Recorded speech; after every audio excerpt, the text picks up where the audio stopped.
Spiritus Sancti. Dominus vobiscum.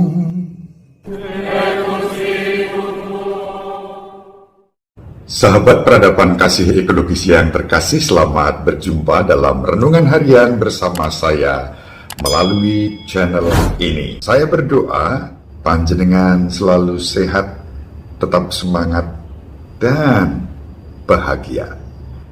Hari ini kita akan merenungkan Injil Matius bab 12 ayat 1-8. Dalam Injil hari ini kita berjumpa dengan Yesus yang dengan penuh belas kasih membela para muridnya yang sedang dimata-matai, bahkan dipersalahkan oleh orang-orang Farisi karena mereka dianggap melanggar hukum Sabat. Apa bentuk pelanggarannya? Dikatakan dalam Injil, para murid ini memetik bulir-bulir gandum dan kemudian menggisarnya lalu makan karena mereka lapar. Dan tindakan itu oleh orang-orang Farisi dipersalahkan sebagai melanggar hukum Sabat. Yesus membela para murid karena cara pandang yang berbeda. Kalau orang-orang Farisi memandang dari perspektif hukum yang kaku, memetik bulir gandum, menggisarnya lalu memakannya, itu salah. Yesus melihat lebih dari itu, melampaui realitas. Yesus melihat peristiwa itu dengan belas kasih. Orang-orang Farisi berhenti pada legalisme hukum yang legalistik. Sikap legalistik itu membuat mereka terperangkap dengan cara pandang yang sempit. Sementara Yesus mengajak orang-orang Farisi dan tentu kita semua melihat lebih dari hukum, melampaui hukum, yaitu dengan landasan belas kasih dan kerahiman. Itu yang menjadi tolak ukur Yesus. Kuncinya adalah belas kasih, kemurahan hati, bela rasa, dan solidaritas dengan membantu sesama kita. Maka kita diajak untuk tidak berhenti hanya apa yang kita lihat. Orang-orang Farisi dengan cepat menghakimi tindakan murid-murid Yesus. Karena apa? Karena mereka melihat apa yang dilihat dengan mata. Mereka lebih waspada dalam menemukan kesalahan orang lain daripada sungguh-sungguh melihat orang yang mereka amati. Visi perhitungan mereka tentang apa yang harus dan tidak boleh dilakukan mengaburkan pandangan mereka, mengaburkan rasa kebenaran sejati. Nah, ini yang diabaikan oleh orang-orang Farisi. Kebenaran hanya bertumpu pada tolok ukur mereka sendiri dan tidak menempatkan tolok ukur itu dalam perspektif orang lain. Yesus mengajak kita untuk melihat lebih dari itu. Sebagai umat Kristiani, sebagai murid-murid Yesus, apa yang bisa kita lakukan? Godaan besar kita adalah di tengah-tengah kehidupan ini, kita dengan mudah cepat-cepat menilai, menghakimi orang lain. Bahkan dengan mudah ada orang-orang yang mempersalahkan upaya-upaya terbaik yang sudah dilakukan oleh pihak-pihak lain. Termasuk di dalam kasus ini adalah bagaimana upaya pemerintah yang dengan segala daya upaya bekerja sama dengan berbagai pihak untuk mengatasi pandemi ini.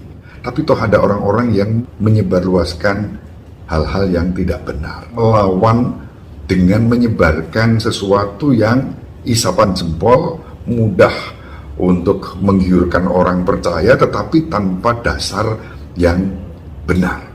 Ini contoh peristiwa-peristiwa yang hari-hari ini kita hadapi terkait dengan pro kontra terhadap pandemi. Faktanya, pandemi ini melanda dunia. Semua orang mengalaminya, tapi toh ada orang-orang yang menafikannya, yang tidak percaya. Kalau hanya berhenti pada tidak percaya, tentu tidak masalah. Tetapi ketika kemudian memprovokasi orang lain supaya ikut dengan pandangannya, dengan pendapatnya, bahkan sambil menyerang pihak-pihak yang sedang menyelamatkan jiwa-jiwa yang terancam oleh pandemi ini, itu setali tiga uang dengan sikap Farisi. Sahabat peradaban kasih yang terkasih, sebagai umat Kristiani yang berusaha untuk setia, kita dipanggil untuk tetap bersikap rendah hati, memandang segala sesuatunya secara benar, berdasarkan dengan perhitungan-perhitungan yang benar pula, tidak asal percaya pada simpang siur berita atau berita yang simpang siur. Saya mudah saja, saya berpegang pada apa yang diputuskan oleh pemimpin-pemimpin saya. Kalau para pemimpin gereja mengatakan sesuatu yang benar, mengapa kita tidak menaatinya? Bekerja sama dengan semua pihak berdasarkan data, berdasarkan fakta. Secara sederhana, saya mengatakan begini. Begitu banyak korban akibat pandemi ini. Dalam tingkat nasional kita mengalami ribuan jiwa melayang. Bahkan para dokter, perawat, tenaga medik, relawan, masyarakat. Kenapa kita tidak mempunyai kepekaan dan bela rasa terhadap para korban dan keluarga yang terpapar virus ini, bahkan meninggal dunia? Dari data ini saja mestinya menggerakkan dan mengetuk bela rasa kita. Menyangkut nyawa orang lain, kita tidak boleh sembarangan, kita tidak boleh bermain-main hanya demi kepentingan yang bersifat legalistik, hanya yang bersifat egoistik. Maka kuncinya adalah belas kasih. Yesus mengajarkan kepada kita bahwa pengorbanan konsekuensi dari cinta kasih. Dalam hal ini, cinta kasih dinyatakan sebagai belas kasihan, sebagai kerahiman.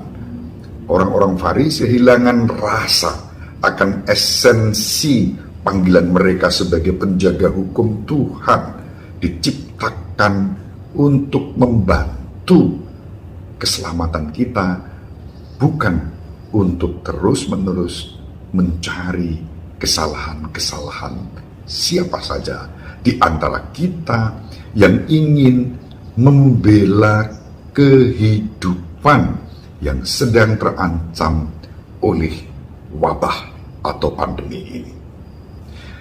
Sahabat peradaban kasih ekologis, Ibu Maria selalu mendoakan kita, Bapak Yosef merestui kita dengan keheningannya. Panjenengan semua dimanapun berada bersama seluruh anggota keluarga, dibimbing, dilindungi dan diberkati oleh Allah yang Maha Kuasa, Bapa dan Putera dan Roh Kudus. Amin. Salam sehat, tetap semangat. Jangan lupa bahagia. Sahabat peradaban kasih yang terkasih, sampai jumpa pada episode berikutnya. Terima kasih atas kebersamaan kita. Salam peradaban kasih ekologis berkah.